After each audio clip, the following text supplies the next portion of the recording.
Hi grandchildren! Today I'm going to read you a story about a rabbit that comes to life, and it's called The Velveteen Rabbit. This is a story that I used to read to my kids, and here is the first picture.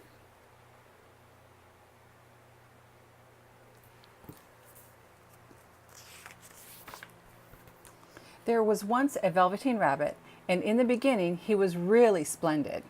He was fat and bunchy, as a rabbit should be. His coat was spotted brown and white, and he had real thread whiskers, and his ears were lined with pink sateen. On Christmas morning, when he sat wedged in the top of the boy's stocking with a sprig of holly between his paws, the effect was charming. There were other things in the stocking: nuts and oranges, a toy engine, and chocolate almonds, and a clockwork mouse. But the rabbit was quite the best of all. For at least 2 hours the boy loved him, and then aunts and uncles came to dinner, and there was a great rustling of tissue paper and unwrapping of parcels, and in the excitement of looking at all the new presents, the Velveteen Rabbit was forgotten. For a long time he lived in the toy cupboard or on the nursery floor, and no one thought very much about him. He was naturally shy, and being only made of velveteen, some of the more expensive toys quite snubbed him. The mechanical toys were very superior and looked down upon everyone else. They were full of modern ideas and pretended that they were real. The model boat, who had lived through 2 seasons, had lost most of his paint, caught the tone from them, and never missed an opportunity of referring to his rigging in technical terms. Here's the picture.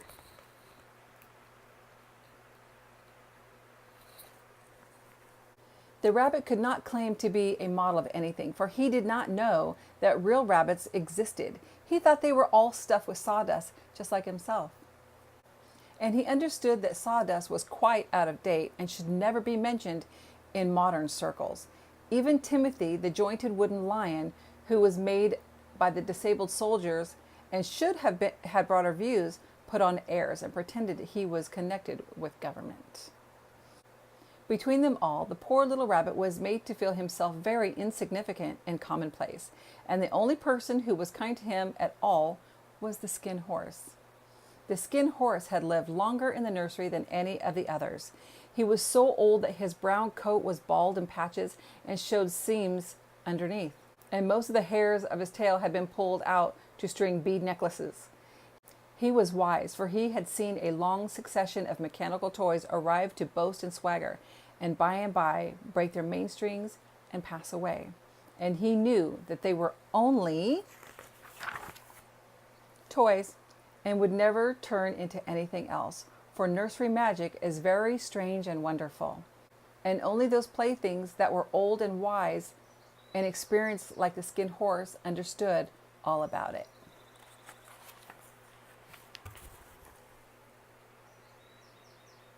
Here's the boat.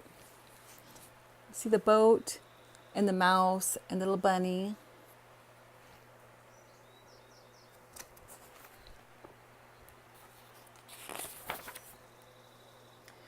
"What is real?" asked the bunny one day when they were lying side by side near the nursery fender before Nana came to tidy the room.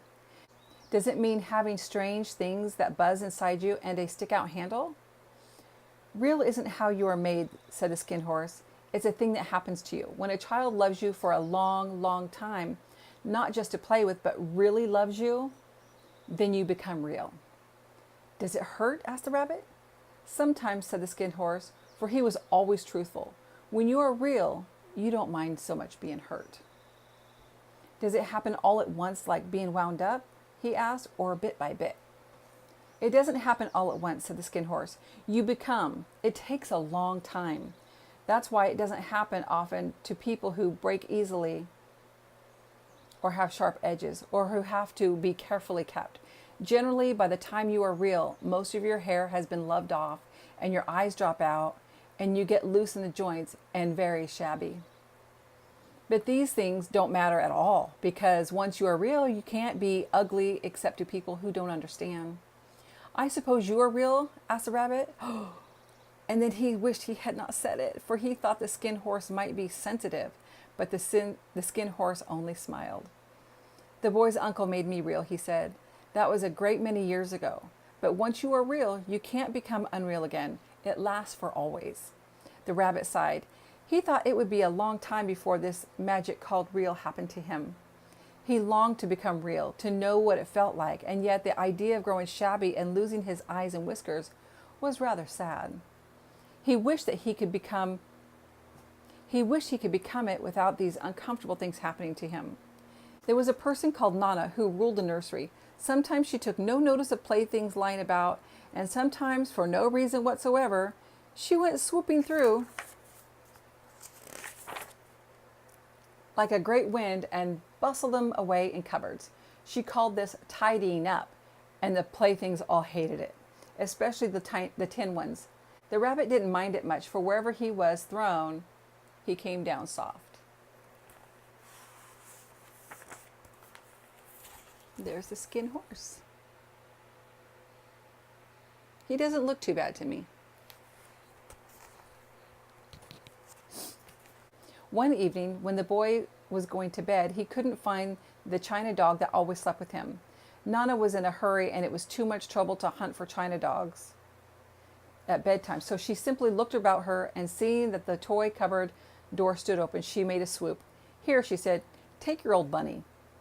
He'll do to sleep with you. And she dragged the rabbit out by one ear and put him into the boy's arms. That night, and for many nights after, the Velveteen Rabbit slept in the boy's bed. At first, he found it rather uncomfortable, for the boy hugged him very tight, and sometimes he rolled over on him, and sometimes he pushed him so far under the pillow that the rabbit could scarcely breathe. And he missed, too, those long moonlight hours in the nursery when all the house was silent and his talks with the skin horse. But very soon he grew to like it, for the boy used to talk to him and made nice tunnels for him under the bedclothes that he said were like the burrows the real rabbits lived in. And they had splendid games together in whispers when Nana had gone away to her supper and left the night light burning on in the mantelpiece.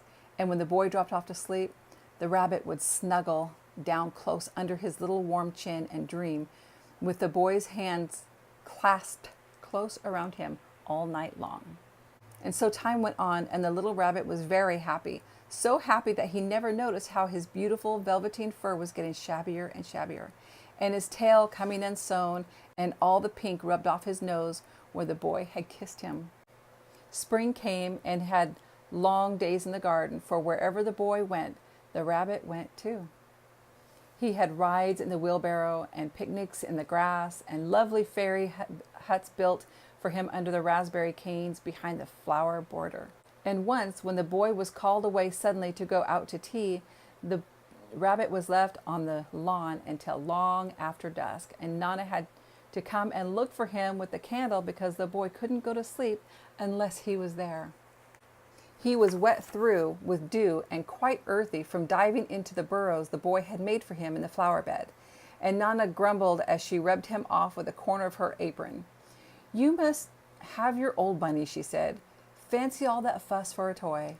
The boy sat up in bed, stretched out his hands. Give me my bunny, he said. You mustn't say that. He isn't a toy. He's real. When the rabbit heard that, he was happy, for he knew that what the skin horse had said was true at last. The nursery magic had happened to him, and he was no longer a toy. He was real. The boy himself had said it. That night he was almost too happy to sleep, and so much love stirred in his little sawdust heart that it almost burst. And into his boot-button eyes that had long ago lost their polish, there came a look of wisdom and beauty, so that even Nana noticed it the next morning when she picked him up and said, I declare, if that old bunny hasn't got quite a knowing expression. There he is with his bunny.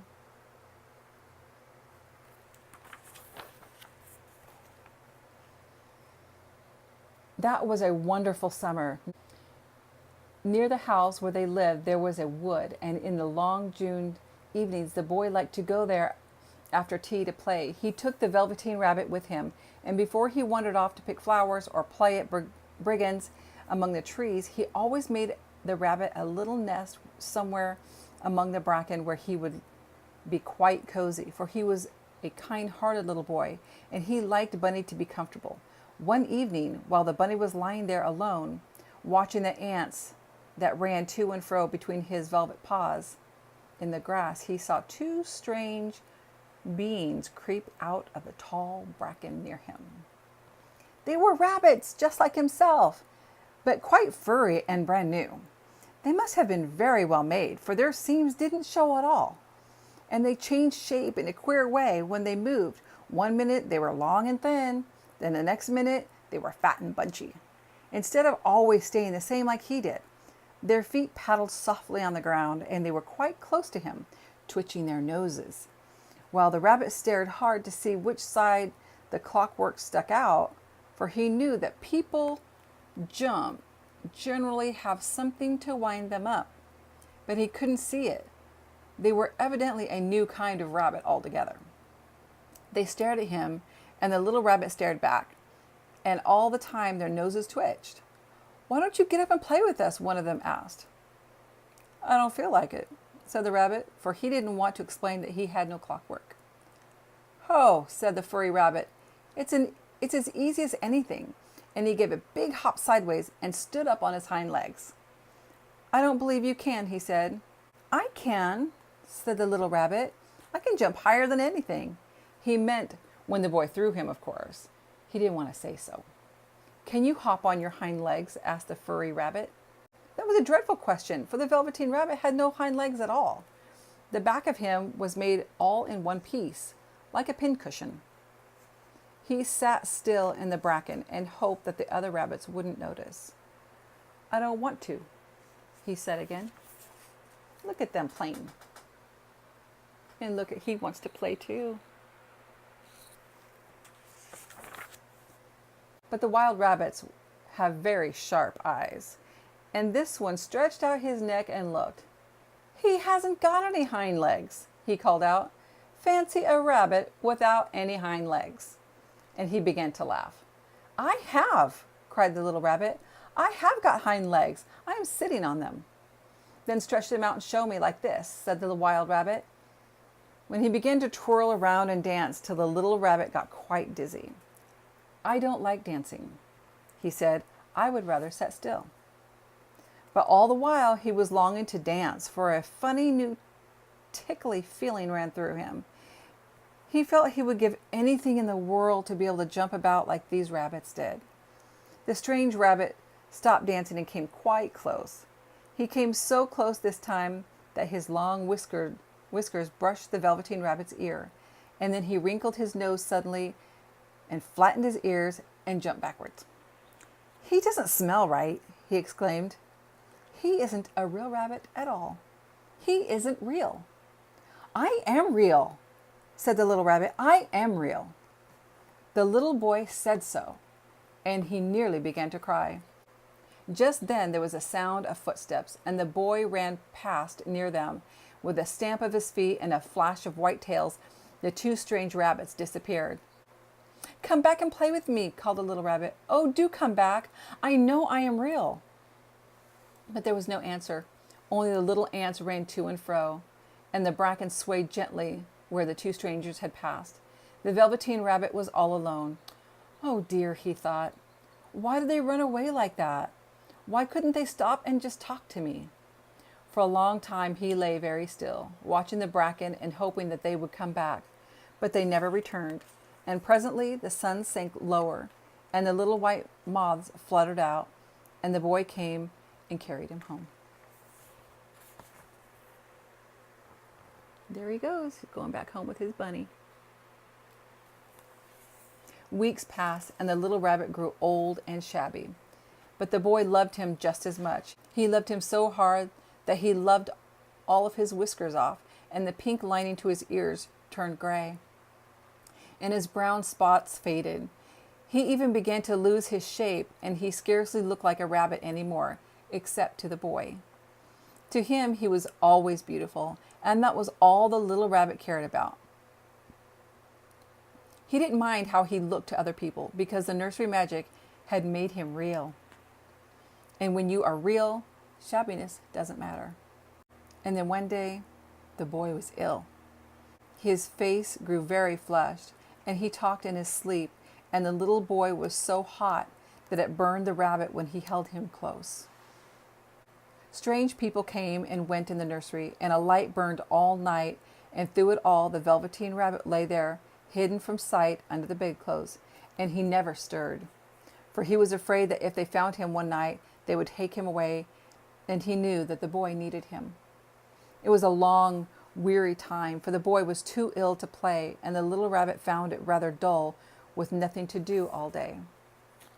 But he snuggled down patiently and looked forward to the time when the boy would be well again, and they would go out in the garden amongst the flowers and butterflies and play splendid games in the raspberry thicket like they used to.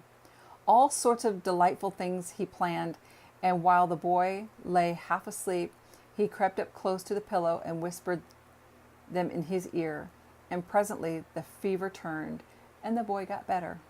He was able to sit in bed and look at picture books while the rabbit cuddled close at his side. And one day, they let him get up and get dressed. It was a bright sunny morning, and the window stood wide open. They had carried the boy out onto the balcony, wrapped in a shawl, and the little rabbit lay tangled among the bedclothes thinking. The boy's going to the seaside tomorrow. Everything was arranged, and now it only remained to carry out the doctor's orders. They talked about it all while the little rabbit lay under the bedclothes, with just his head peeping out, and listened. The room was to be disinfected, and all books and toys that the boy had played with must be burned. Okay, he was sick.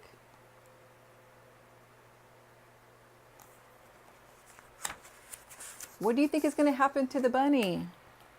Look.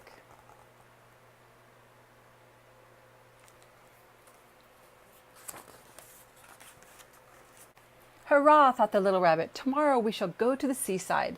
For the boy had often talked of the seaside, and he wanted very much to see the big waves coming in and the tiny crabs and the sandcastles. Just then Nana caught sight of him. How about this old bunny? She asked. That, said the doctor, why, it's a mass of scarlet fever germs. Burn it at once. What? Nonsense. Get him a new one. He mustn't have that anymore. And so the little rabbit was put into a sack with the old picture books and a lot of rubbish, and carried out to the end of the garden behind the fowl house. That was a fine place to make a bonfire, only the gardener was too busy just then to attend to it. He had the potatoes to dig and the green peas to gather. But next morning he promised to come quite early and burn the whole lot. That night the boy slept in a different bedroom, and he had a new bunny to sleep with him. It was a splendid bunny, all white plush with real glass eyes, but the boy was too excited to care very much about it, for tomorrow he was going to the seaside, and that in itself was a wonderful thing, that he could think of nothing else. And while the boy was asleep, dreaming of the seaside, the little rabbit lay among the old picture books in the corner behind the fowl house, and he felt very lonely. The sack had been left untied, and so by wriggling a bit he was able to get his head through the opening and look out. He was shivering a little, for he had always been used to sleeping in a proper bed, and by this time his coat had worn so thin and threadbare from hugging that it was no longer any protection to him. Nearby he could see the thicket of raspberry canes growing tall and close like a tropical jungle, in whose shadow he had played with the little boy on bygone mornings. He thought of those long sunlit hours in the garden, how happy they were, and a great sadness came over him. He used to see them all pass before him, each more beautiful than the other. The fairy huts in the flower bed, the quiet evenings in the wood, when he would lay in the bracken and the little ants ran over his paws. The wonderful day when he first knew that he was real. He thought of Skin Horse, so wise and gentle, and all that he had told him. Of what use was it to be loved and lose one's beauty and become real if it all ended like this? And a tear, a real tear, trickled down his little shabby velvet nose and fell to the ground. And then a strange thing happened, for where the tear had fallen, a flower grew out of the ground. A mysterious flower. Not at all like any of the other that grew in the garden. It had slender green leaves, the color of emerald, and in the center of the leaves, a blossom like a golden cup. It was so beautiful that the little rabbit forgot to cry and just lay there watching it. And presently, the blossom opened, and out of it stepped a fairy. She was quite the loveliest fairy in the whole world. Her dress was pearl and dewdrops. Her dress was of pearl and dewdrops, and there were flowers around her neck and in her hair, and her face was like the most perfect flower of all. And she came close to the little rabbit and gathered him up in her arms and kissed him on his velveteen nose that was all damp from crying. "Little rabbit," she said, "don't you know who I am?" Look at, he's crying. And where's that little fairy at? It's probably on the next page. There he is crying in his little heap of trash that's going to be burned. The rabbit looked at her, and it seemed to him that he had seen her face before, but he couldn't think where. "I am the nursery magic fairy," she said. "I take care of all the playthings that the children have loved. When they are old and worn out and the children don't need them anymore, then I come and take them away with me and turn them into real." "Wasn't I real before?" asked the rabbit. "You were real to the boy," said the fairy, "because he loved you. Now you shall be real to everyone." And she held the little rabbit close in her arms and flew him into the wood. It was light now, for the moon had risen. All the forest was beautiful, and the fronds of the bracken shone like frosted silver. In the open glade between the tree trunks, the wild rabbits danced with their shadows on velvet grass. But when they saw the fairy, they all stopped dancing, stood around in a ring to stare at her. "I've brought you a new playfellow," the fairy said. "You must be very kind to him and teach him all he needs to know in Rabbitland, for he is going to live with you forever and ever."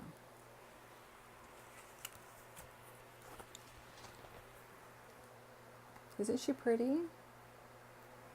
There's a little bunny.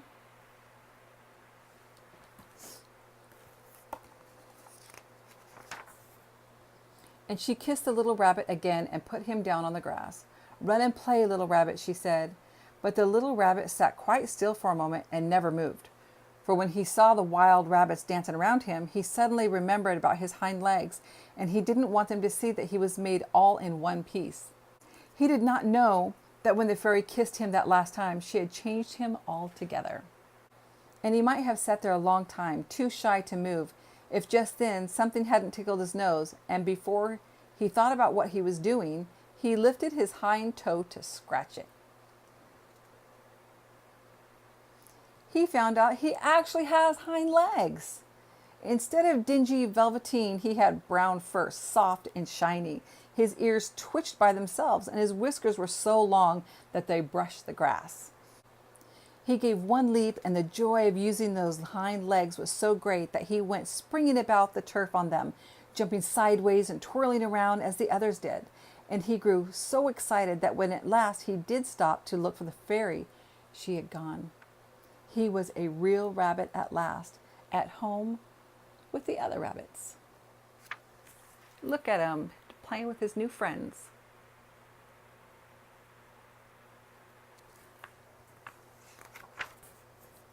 Autumn passed, and winter, and in the spring, when the days grew warm and sunny, the boy went out to play in the wood behind the house, and while he was playing, 2 rabbits crept out of the bracken and peeked at him. One of them was brown all over, but the other had strange markings under his fur, as though long ago he had been spotted. And the spots still showed through, about his little soft nose and around his round black eyes. There was something familiar, so that the boy thought to himself, "Why, he looks just like my old bunny that was lost when I had scarlet fever." But he never knew that it was really his own bunny, come back to look at the child who had first helped him to be real.